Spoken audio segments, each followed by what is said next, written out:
Game 1, a stellar affair between the Avs and Bolts. Alan May joining us, HQ NHL analyst. Alan, your thoughts on how this one played out? We talked so much about the vice grip style that the Lightning play, and it was the Avs that kind of mirrored that play.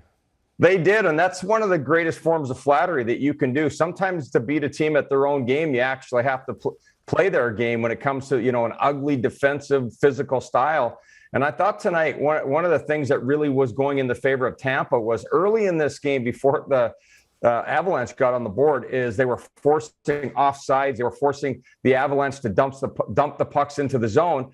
And it wasn't a pretty game. There was a lot of clutter. The Avs got up by a few, and then Tampa went back, and they started to create that style of game. And, it was back and forth the rest of the way. But in overtime, I just think that the things that stood out to me the most in this game was the Colorado Avalanche players' willingness to block shots inside the defensive zone. They played a real physical, hard and heavy game inside the defensive zone. And I thought they played with a tremendous amount of discipline. So when it was all said and done, it looked like the Avalanche beat Tampa at their own game tonight. Yeah, interesting. We talked so much prior to Game 1 about Andrei Vasilevskiy. It seemed like they buzzed him. 2 goals and a crossbar in the first 10 minutes of that opening period, putting 3 goals on the board in the first period, but he settled in. Did you get a sense that the way this game was playing out, it was kind of falling right into a Tampa Bay game?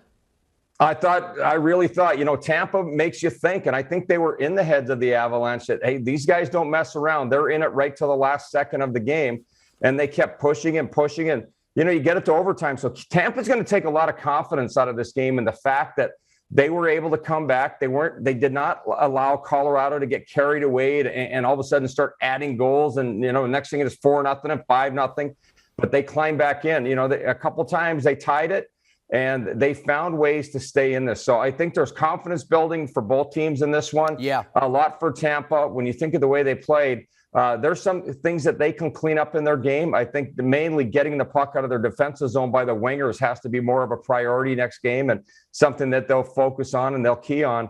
But the other thing they're going to have to really focus on if they want to get on the board is making sure they're getting their shots through.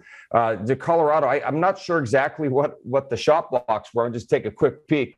But the shot blocks at the end of the game, I think, were 24 or so by the Avalanche. And I thought everyone was getting involved there to keep Tampa from getting pucks to the net. So it was a great team physical effort. Physical effort isn't always just about making hits. It's about taking hits to make plays, blocking shots, battling for space in front of both nets. So there was a lot of great things out of both of these teams tonight. Yeah, no question, Alan. The Avs had a considerable shot advantage in this opener, a lot more stronger scoring chances, if you will. But the Lightning, we've seen this before. I mean, the Rangers put 6 goals on the board in Game 1. The Lightning have been there, done that. There's not a scenario that they haven't seen. They've been down 0-2, as a matter of fact, to the Rangers. So that being said, I want to talk about the learning experience, perhaps, for the Avs. They blitz them early, put 3 goals on the board in the first period, but this, a Lightning team that just responds. 2 goals in less than a minute to get the game even. What do you suppose the Avalanche learned from this experience in Game 1? Well, there's a process that they're trying to follow and make sure that they stay in their game plan. And I think they were able to do that. And Tampa wasn't in the penalty box a whole lot tonight. They were disciplined. Colorado wasn't in the penalty box a whole lot. They were disciplined. But they stayed the course and they stuck with it. They didn't beat themselves up. They didn't lose confidence. And both teams looked like they were wearing down as this went on. McKinnon's a lightning fast player, but in third period, he still had some moves, but he wasn't finding open ice to the same degree. And they're at a couple surges.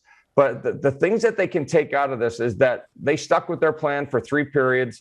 They found a way to win. And I think you've got to be careful and making sure that you're focusing on your positives and just, the things that didn't go well for either team, you just make sure you do them better, but don't make that your entire focus. Both of these teams still did a lot of great things tonight, and there's things that they will want to do better. But when you look at the players that were stepping up once again for the Colorado Avalanche, Artturi Lehkonen gets a power play goal. He was another trade deadline acquisition that keeps coming up big for these guys. A huge goal the game before to eliminate Edmonton.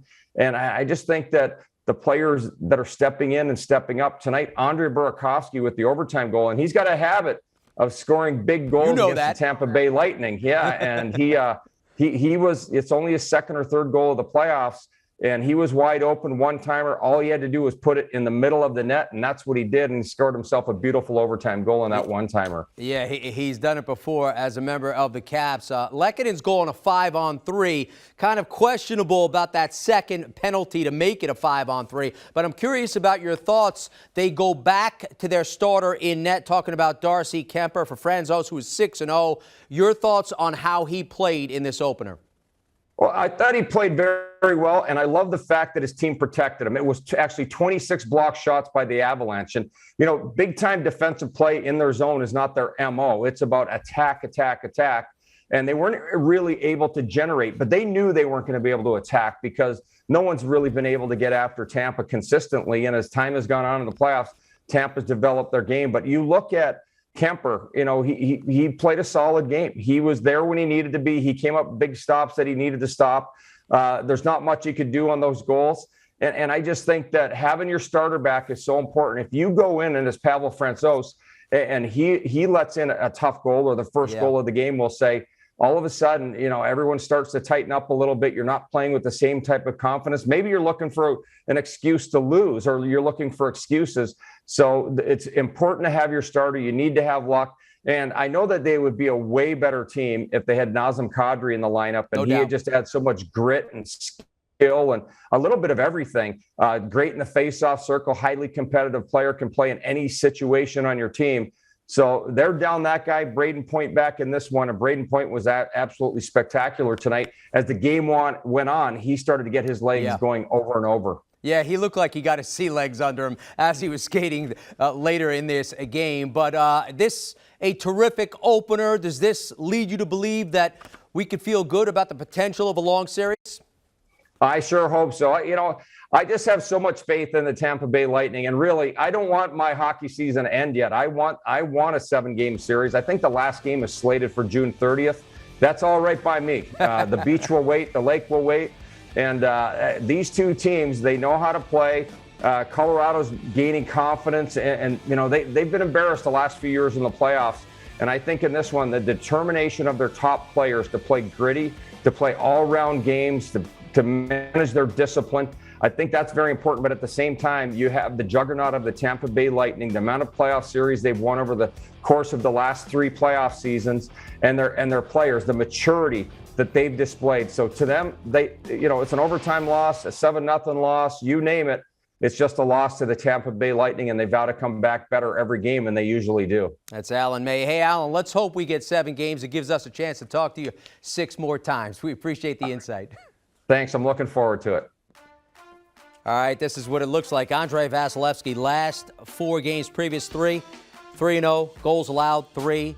This game 1 of the Stanley Cup Final, 4 goals across, 3 of which came in that opening period. The last in OT, Andre Burakovsky. It means Colorado is now 4-1 in overtime in this postseason, grabbing the opener of the finals.